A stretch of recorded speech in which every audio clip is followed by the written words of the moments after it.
On est pris dans cette roue du hamster. Cette roue où on répète chaque jour des habitudes. Ces habitudes récurrentes qui nous font perdre énormément de temps entre le lever et le coucher du soleil. Et est-ce que ces habitudes, nous pouvons les changer? Est-ce que si nous examinons notre journée, la façon dont on la mène, est-ce que vous pensez que il n'y aurait pas quelque chose d'autre à faire? Serait de plus prendre le temps? Est-ce qu'on est pressé de vivre? Et en étant pressé de vivre, nous vivons pas?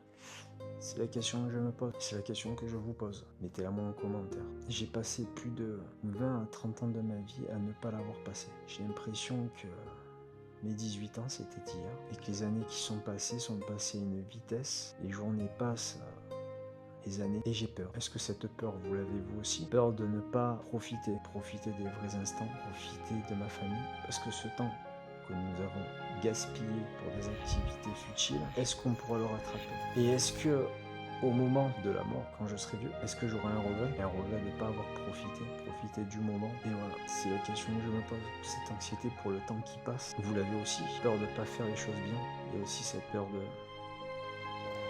faire des erreurs. De faire des erreurs qui sont ancrées dans notre génétique, qui sont des erreurs que nos ancêtres ont fait et qu'on essaye de ne plus faire. Des erreurs que nos propres parents ont fait, que nos grands-parents ont fait. Et nous luttons contre ça.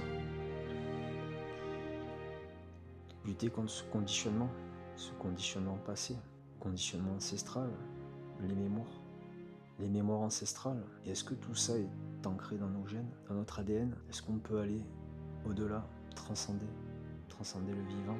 Et je voulais vous parler d'un philosophe qui en parle beaucoup de ça. Il parle de la pensée, que cette pensée est toujours ancienne, et jamais neuve, qu'elle nous plonge dans des façons de faire qui sont toujours jetables, jamais neuves. Et est-ce que c'est cette façon de faire qui nous enferme dans cette spirale?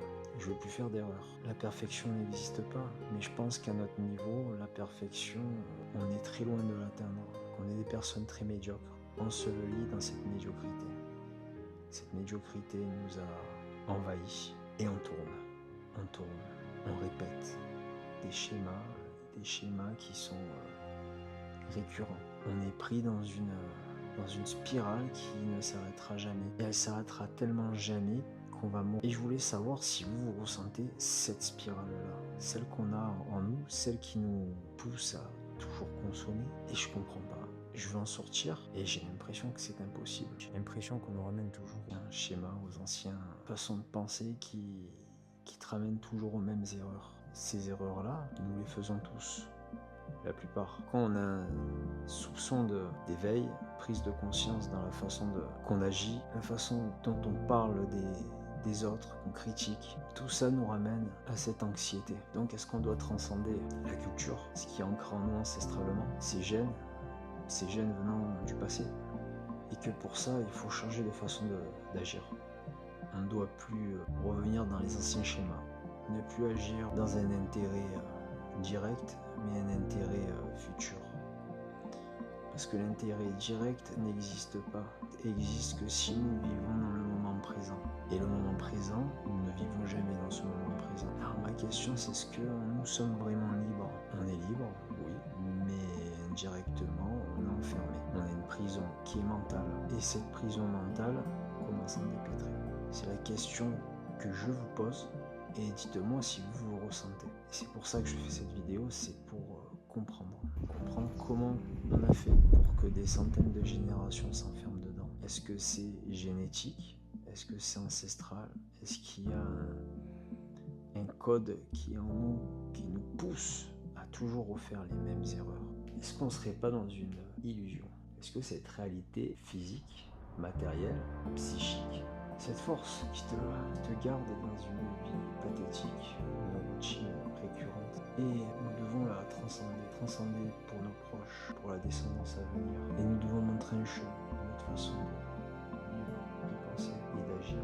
Tout ça pour le bien commun. Parce que ce qu'on fait, c'est pour les générations qui vont suivre. Et nous devons faire ce qu'il faut pour qu'elles soient libres d'agir, libres de penser par eux-mêmes, d'éviter de se faire happer, qui indirectement connaît la façon dont nos pensées réagissent et qui joue de ça. Et quand tu commences à plus douter, à être dans cette énergie de liberté, de réellement être connecté à quelque chose de beaucoup plus puissant, tu ne doutes plus, tu avances, tu as confiance, tu